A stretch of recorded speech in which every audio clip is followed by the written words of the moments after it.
Right. Welcome back, guys. Nasi tiri pa lesson number 4. Patiri kudzidzisana inonzi introduction to chart patterns.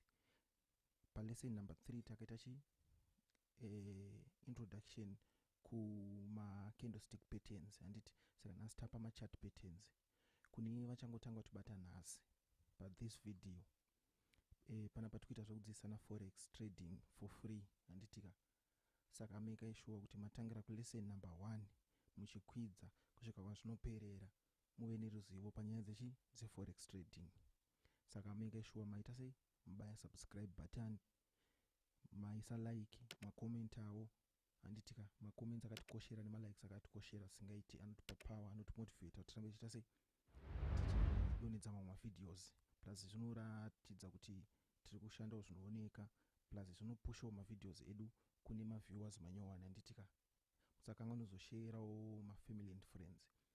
Saka nasa titoita asida kutamisa time semazuva ese anditika kana tara ma chart patterns tutataura isusu kuti market yedu inenge yakadai sezvakaitika panapa nditi ndo inenge chinzi market structure, but mukada kutarisa pa structure pachona tine ma patterns airi kudraw anditika ndo atoda kustudy kuti anorevei uye kana aitika chii chinobva chaitika anditika. Saka toda kunotanga ne ma pattern edu. Pattern number 1 pattern number 1 out of 11 ma chart patterns andita sei andauya nawo nhasi anditi. Right, first inonzi head and shoulder ndo mamiriro inenge yakaita anditika. Pa structure takati market kana iri mu uptrend ino create chi higher low anditi. Saka pa head and shoulder market yedu inenge yakwira kusvika padenga pa highest point yauchifanwa ku reverse anditika. Saka inono create high yobva ya create higher low yobva yano create high pakudzoka inodzoka pa same area pane chi higher low yobva yachidzokera mudenga ainono pwanye ku high kwedu inobva yagumira pachi pambogumira imwe high ye previous ish market yedu yobva yaita sei yobva yadzika anditika. Saka mumiriro inenge yakaita manje head and shoulder yedu ka unenge wakadai so kana taku forex ndo iyi yamuri kuona apa yekuti tine panapa tobva taita panapa apa ani maiona ka muiona kai right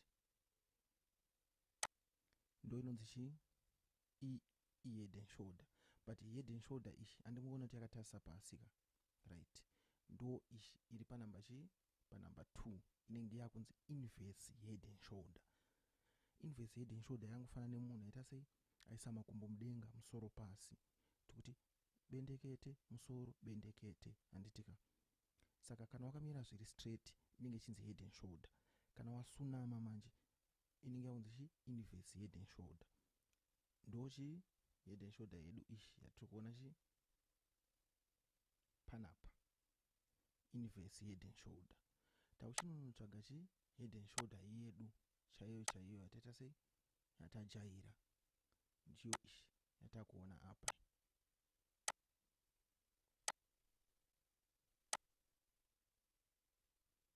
anditika. Ishi ya head and shoulder yedu yakamira zvakanaka anditi. Right, takuenda pa number chi pa number 3 since tatorwa 2 machi ma patterns. Tichanowana inonzi double top anditi. Double top yakafanana na M weku ma ABCDE ma alphabetical letters kwekwe anditika inenge yakanyora nge M, then tinobva taita double bottom ndi W anditika kuma alphabet kwedu kwekwe. Saka pa ma charts pedu inenge yakamira yakadai.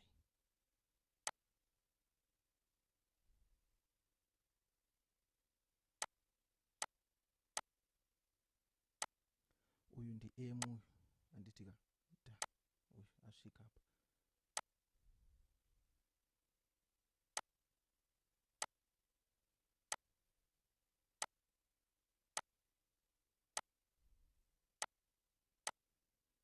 handimuona ka right takuchinotsvaga chi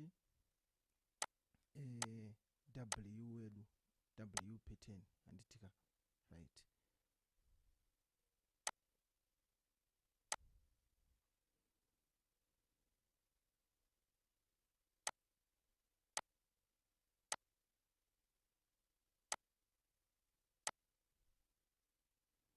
w pattern wedu ndofunga murongo muona panapa usho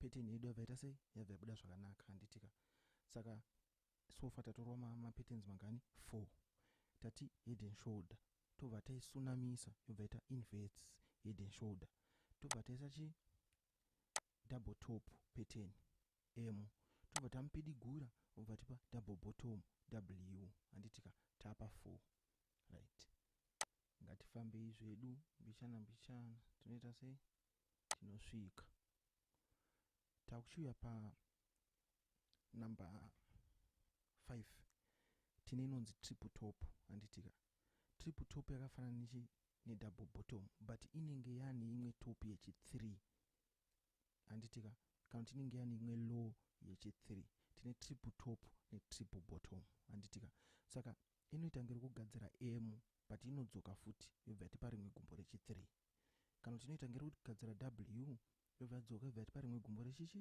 rechi3 kumachatsi kwedu regai tiitsvage toone tine 1 here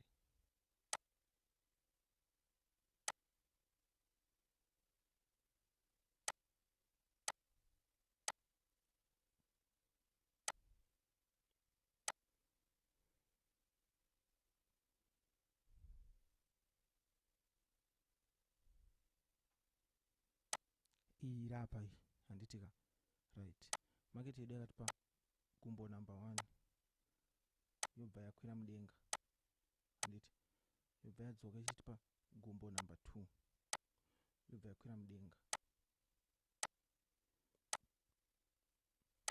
yobva yadzoka ichitipa gumbo number 3 handiti yobva yaita sei yobva yakwira mudenga saka inenge ichinzi chi triple bottom handitika tine mabottom edu ari panzvimbo 1 pasame area ishi handitika tine bottom number 1 bottom number 2 bottom number 3 handitika right same as kudenga rege titsvage padenga pane triple top tiwane kubatsirika right iyi rapa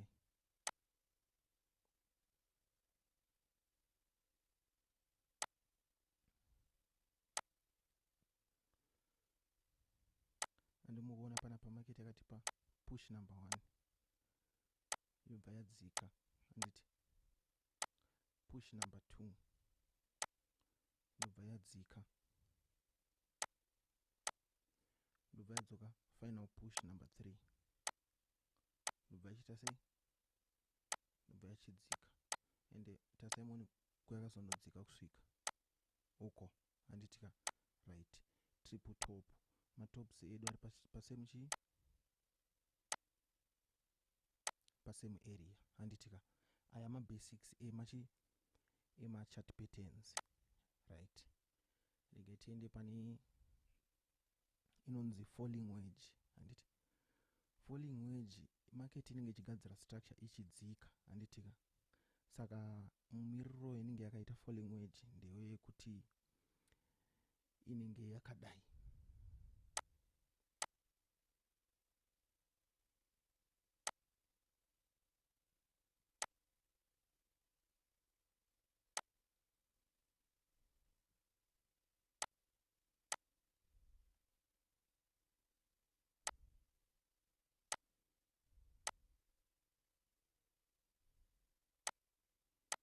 ndo miriro inenge yakaita falling wedge yedu handitika market inenge ichigadzira chi structure ichienda pasi but ichiita kapattern kakadai aka handitika saka advanced forex trading chart patterns ndopataenda kudzidzisana kuti anorevei. Handiti tikaona yakagadzirwa toziva kuti market iri kuda kuitei. Nhasi tombodzidza mabasics, handiti mabasics ekuti munhu wese patichapedza kuita video redu number 5 rema trend lines fanike andadrowa aya kuti unomadrowa sei. Unenge ufanira kuenda pachart pako unopractice kuita sei kumadrowa. Unofanira kunge uchiona mapattern uchiti wakatovhura kudai so usati watodrowa unenge uchiona mapatterns kuti famba so famba so famba so famba so famba so. Handitika right. Regai tiende pane imwe pattern.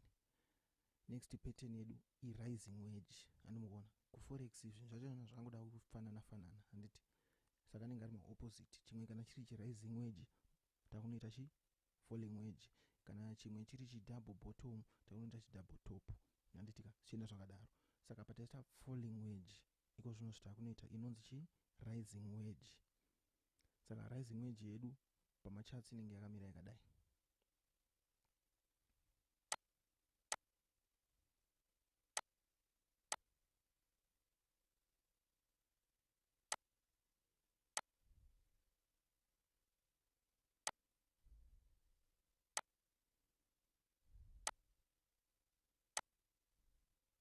Iyi ndo rising wedge yedu, handitika right. Saka tati falling wedge kunoko uku, then iyi rising wedge. Rising wedge inoitika kana tiri mu-uptrend, market yedu iri mu-buy. Then falling wedge inoitika mu-downtrend kana market yedu iri mu-sell, handitika right. Pabatisise ipapo. Takuenda pa next pattern inonzi flag. Pattern redu atoda sase atoda kunoita iko zvinozve inonzi flag. Pa chart pedu inenge ramira rakadai.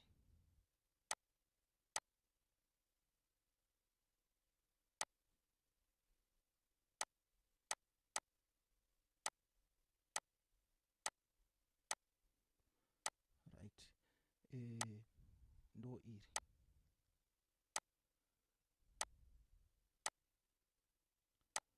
ndochi flag redu. Saka rinenge chinzi flag panyaya kuti rinenge rine pole izvi then ine flag, handitika. Saka tine two types dzema flag.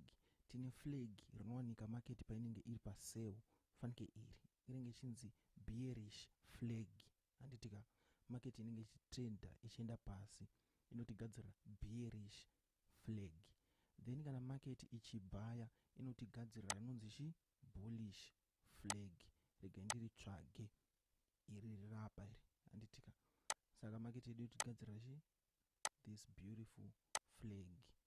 Flag yacho inenge yakanaka, inenge ichitoita kunge flag yeZimbabwe. Saka tinenge tine pole, handiti tobva taita mureza wedu, handitika. Chinenge chakafanana na letter F kuma ABCDEF. Letter F, F as in like F wamoshandisa pakuti fuck, handitika.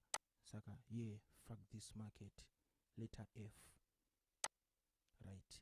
Tapabatisisa ipapo inonzi bullish flag. Inoitika market inenge ita sei ichibaya, inenge iri mu-uptrend, handitika. Kune vakaona video redu remachi market structure, mabasics achona takataura nezve uptrend buy, handitika, downtrend sell, neyatikati sideways inogona kunzi consolidation, handitika right. Saka uptrend tine bullish flag, downtrend tine bearish flag, handitika right. Mwari wedenga achitiitira zvakanaka. Ngatiende pa next pattern. Next pattern tinanonzi mapennant, handiti kana kuti matriangle. Pennant kana kuti triangle, right. Tine two types dzemapennant nekuti akada kufanana nemaflag, handitika. Pennant yemu-uptrend inonzi bullish pennant. Pennant yemu-downtrend inonzi bearish pennant, handitika right. Rega timatsvage kuchati kwedu tikuratidze zvanenge akaita sei akaita.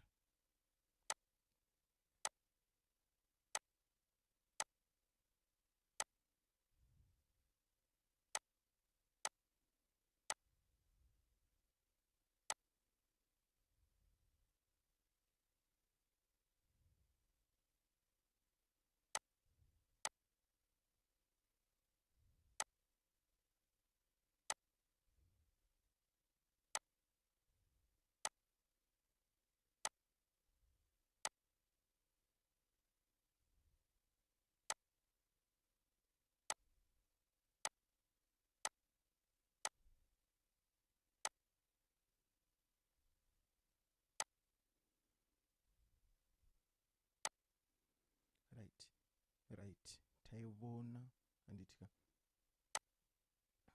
ndiyo iyi ishi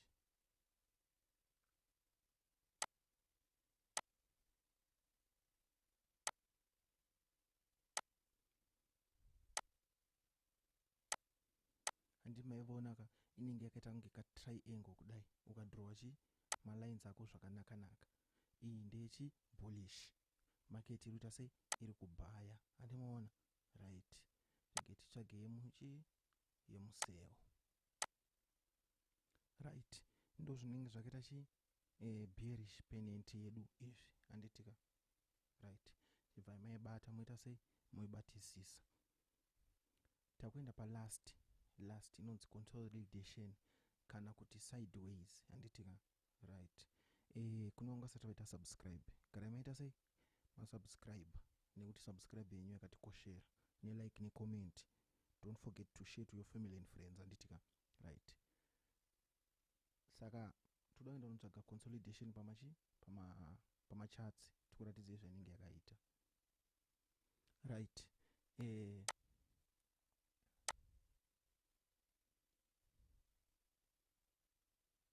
Izvi ndo zvinenge zvakaita consolidation yedu. Iyi consolidation yemuuptrend handiti market inogadzira sort of like